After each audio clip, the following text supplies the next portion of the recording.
Hi, welcome back to Dual Destinies. We're trying to figure out what the emotion is, and I don't know.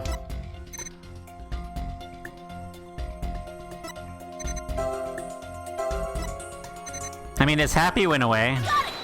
Is that it? I didn't almost lose, you say. Very odd. You exhibit happiness the entire time, except during this statement. You don't know when to give up. Wait, now that I think about it. No, don't. Stop making stuff up. Now left the lecture hall. Restoring pressure means pretrial speech.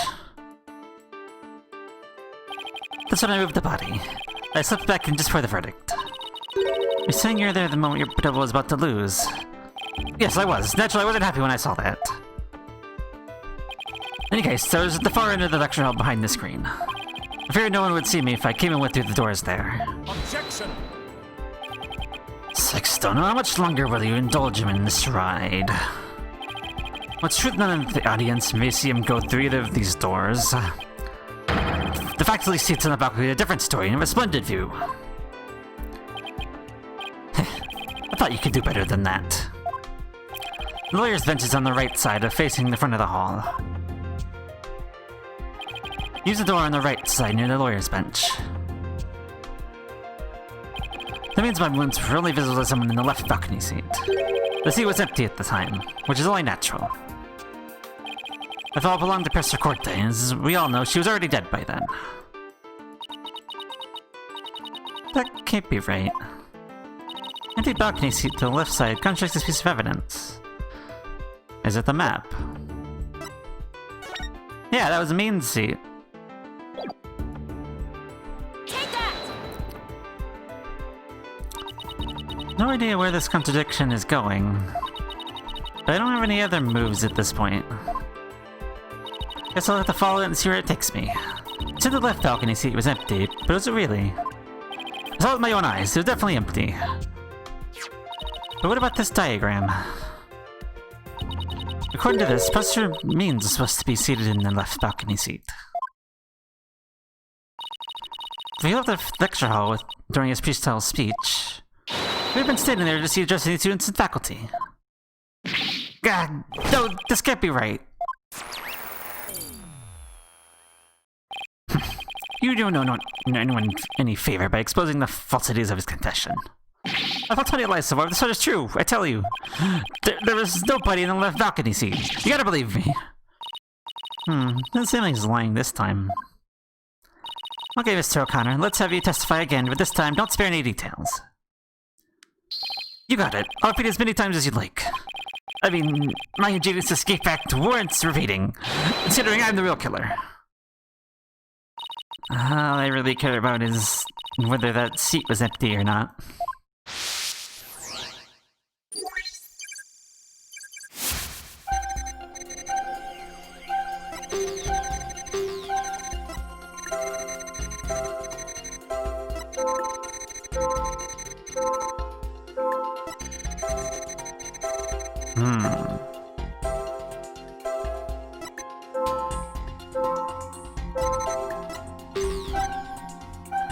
Second floor was deserted, but you went through the back door, and the audio room was empty. I detected powerful sadness and fear right after you said this part. As if you said something you shouldn't have. What's wrong with you? You shouldn't reveal a person's inner feelings for all to see. Mr. O'Connor, I'd see we were feeling your inner emotions by the way you speak. Plus, I have a good idea about why you're feeling sad. You're a horrible person. Can you just leave me be? Said that you went through the empty audio control room, but that's not true, is it? There was someone who returned from there once Professor Means finished his speech. That someone who's in the audio room was...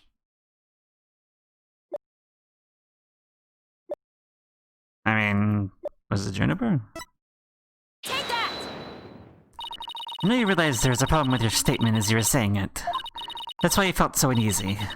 The audio control room was really empty. That means Miss Woods was roaming around the campus. Mr. O'Connor, if you really want to protect Miss Woods, just tell the truth. You believe in her, feeling the truth is the same as protecting her. Juniper's innocent. That's the truth. In this dark age of the law, the truth can be easily twisted to serve anyone's needs. The end justifies the means, your only choice to fight back with lies. Hugh's heart won't hold out under this battle between truth and lies. Is there something I can do to make him recant his false testimony? I filmed the thing now that I've lost everything. Go ahead, Prosecutor Blackwell. Cut me down if you wish. I thought you'd never ask. With you gone, we may slowly proceed to a verdict.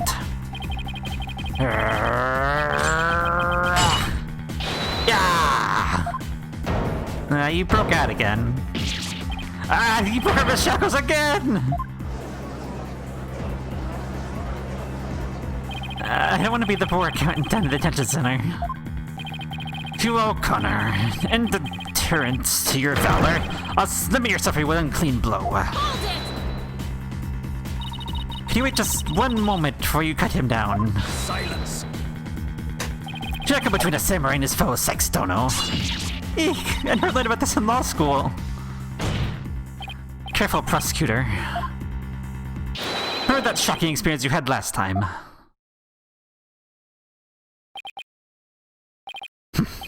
Farewell, Golden Boy Maid Live. For now. Enough already, Mr. O'Connor. Miss Woods would never want you to protect her this way. He values the friendship between the three of you more than anything. That's where you're wrong. She doesn't feel anything for me now. But what does it matter anymore? I might as well tell you everything. This is, no doubt, news to you, but I'm not and never was a genius. Sorry, I already knew. Me too. And don't forget me. Although, in fairness, it was pretty obvious. I thought he was a genius at first, but the stuff he said was crazy. No need to rub it in, just shut up and listen. It all started 7 days ago. I accidentally learned that my parents have been paying good money for my grades. But that's bribery. So the bribery wasn't Hugh's idea. All my perfect scores are the product of cold hard cash, not genius. Even worse, when I confronted my parents about it over the phone. Juniper overheard me. Oh my, what a terrible misunderstanding. I've been living a lie, I don't know what else there's to say. I'm no genius, I'm completely worthless.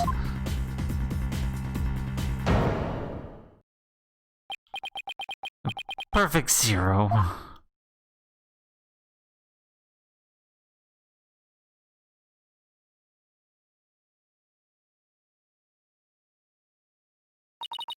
You... Even so, I wanted to make it up to Juniper for disappointing her like that. That's why I wanted to clear her name by pinning the blame on me. I mean, she probably hates me now, so it'd be a relief for her to see me locked away. You're trying to help her, then why do you testify against her? You're the ones that told me to tell the truth yesterday, so I thought if I did, it would help her. He wasn't trying to provoke us. Looks like we seriously misunderstood him in more ways than one. At the detention center yesterday, Ginny was in tears when she opened up to me. The truth is, friendship between the three of them is still rock solid. There's something that could help me prove that to you. We have enough proof of our friendship. Yeah, it's not our friendship lasts. We'll never be carrying them around. I know. What about that proof of friendship they mentioned? I wonder what it is. I didn't buy it.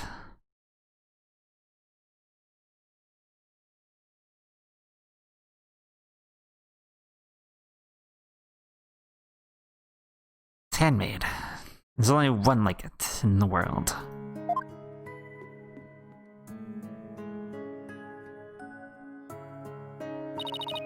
Maybe it's... No, that's definitely it. That band around his neck. Mr. O'Connor, that band around your neck. That's your proof of friendship, isn't it? Proof of friendship? Is that anything like a proof of purchase barcode?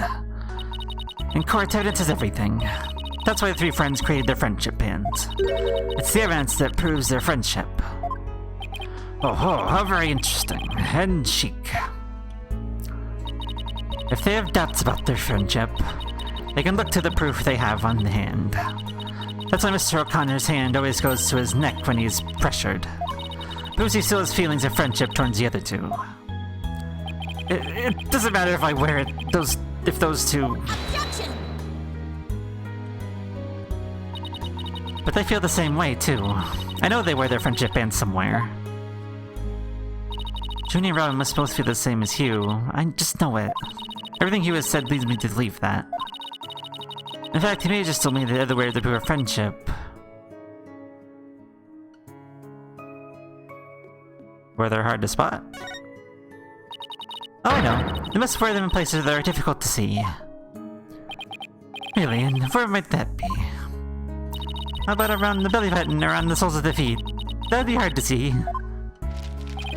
How can they wear their friendship bands there? Oh, right. That's right, you're wrong.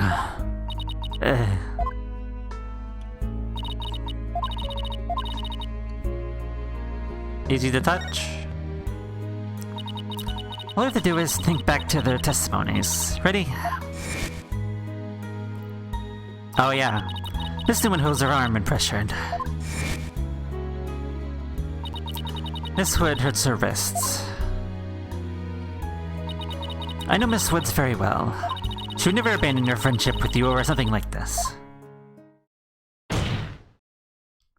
Taking the blame for her will only succeed in making her terribly sad.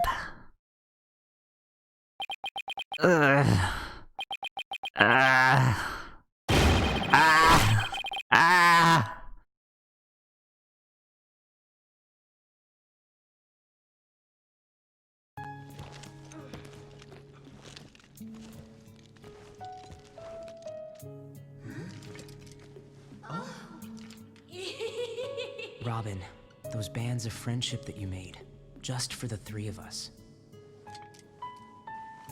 You may have forgotten about them, but not me.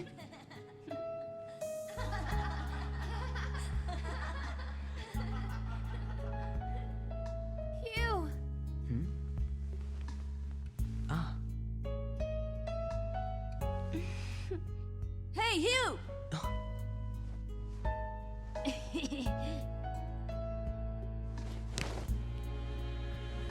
And to think, I should have known better than to doubt my best friends.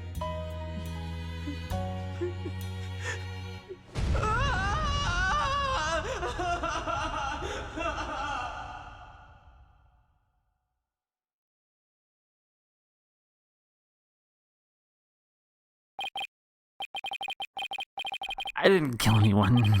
I didn't have a body double. I didn't move the body. I didn't even see it. It may look like I'm speed reading. Zin in the art of Zin in the art of massacring the bar exam, but I haven't read a single word. Well, you could have fooled me. In fact, you did. You. So, Miss Sykes, can I place my trust in you? I'm gonna save Junie. So yes, you can place your trust in me. Then I understand the witness is recanting his confession. Yes.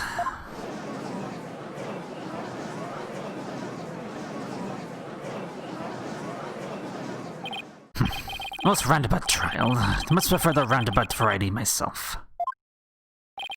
Now back to the fact that there was but one suspect who lacked an alibi, which is, in the end, the truth you've been seeking this entire time.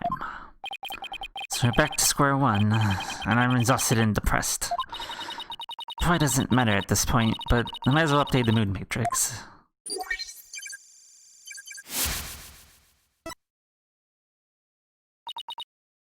Huh? Does this mean...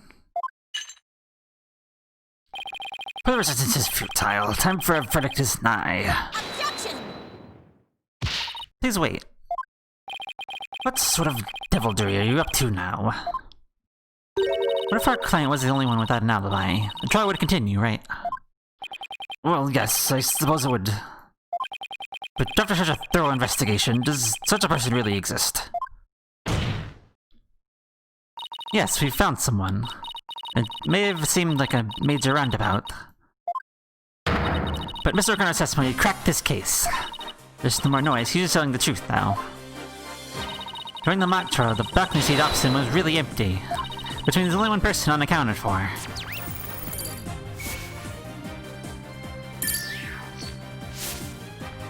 Besides, the only person with an alibi in the mock trial is... Professor Means. He wasn't at his seat. The balcony seat was empty. That much is true, isn't it, Mr. O'Connor? That's right, how many times do I have to say it? So basically, Professor Means wasn't where he was supposed to be during the mock trial. Silence! Need to remind you, every last soul in the lecture hall heard him deliver his speech. Objection! I know, and that's not in dispute here. Now let me explain how his speech could have been given from an empty seat. It was... pre-recorded.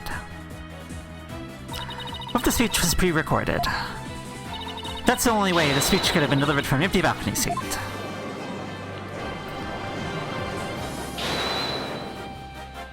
Hello? Yeah? What up? Wait, are you Professor Means? That's insane! I mean, he's the one who gave me the tape recorder. Take us to the police, he said, and tell them you found it. What? Really? Wait a second. Mr. O'Connor, did you say that Professor Means gave you the phony recording to you? Phony? The defense will refrain from hurling insensitive allegations. Well, I said he gave it to me, but what do you mean it's phony? Wow, who could have seen this development?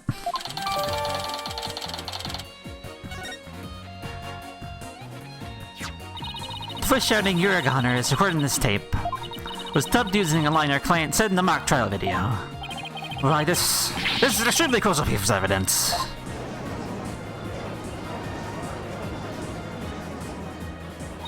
Professor Means gave Hugh the phony tape. If that's really true, Professor Means has guilt written all over him. Your Honor, the defense moves to call Professor Aristotle Means to the stand. Silence! The seat was never empty. Twas what an oversight by a delight of a witness.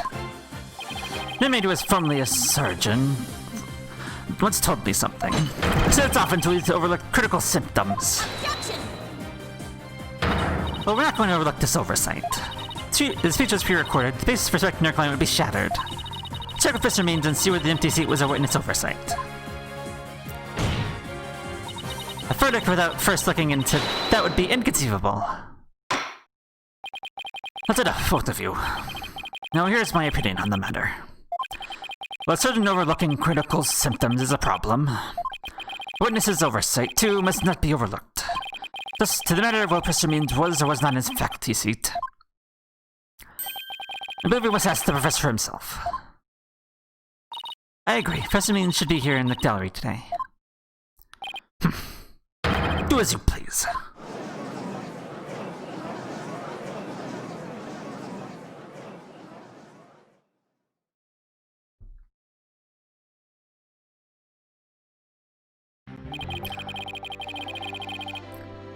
Will you please state your name and occupation for the record?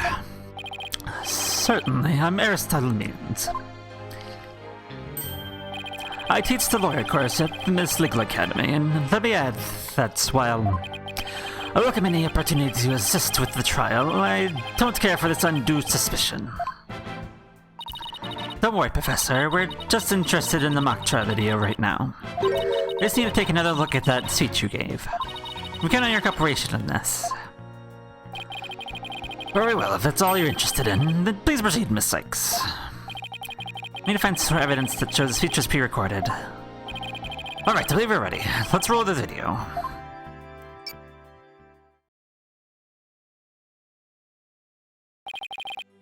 Good afternoon. Let me start by thanking you for coming here today. The mock trial, the ground jewel event of the school festival, begins shortly. When I was a student, I too could hardly wait for this day to come. Oh no, I've forgotten how long and boring his speech was. Wake me up once this is over. Hey, no fair. The experiences of our youth have a powerful and profound effect on our adults.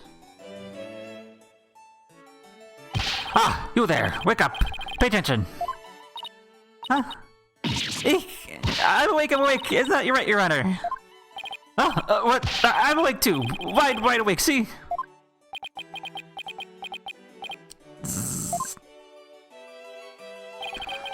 Once again, our pure white lady justice by watching over all of you today. Pay attention to you and make a difference one day. Now, let the mock trial begin.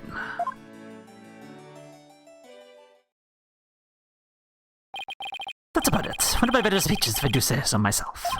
I saw some of our students with tears in their eyes. So obviously not familiar with the phrase poured to tears. Listen, Sextono, if you have objected me to this epic study in tedium without purpose, Taka will feast on your tongue after I've cut it out. Eek! You were asleep the whole time. Well, Miss Sykes, do you notice anything strange about that speech? Could I please hear that last part again? Once again, our pure light would need justice by watching over all of you today. Hold it! There, I finally found what we needed. Professor Means, I have one question about your speech. Why is that last part we said contradict with this? It's not white. Take that! Professor said the pure white lady justice by watching over them. But the lady justice in the video isn't even close to being white. As gold can be.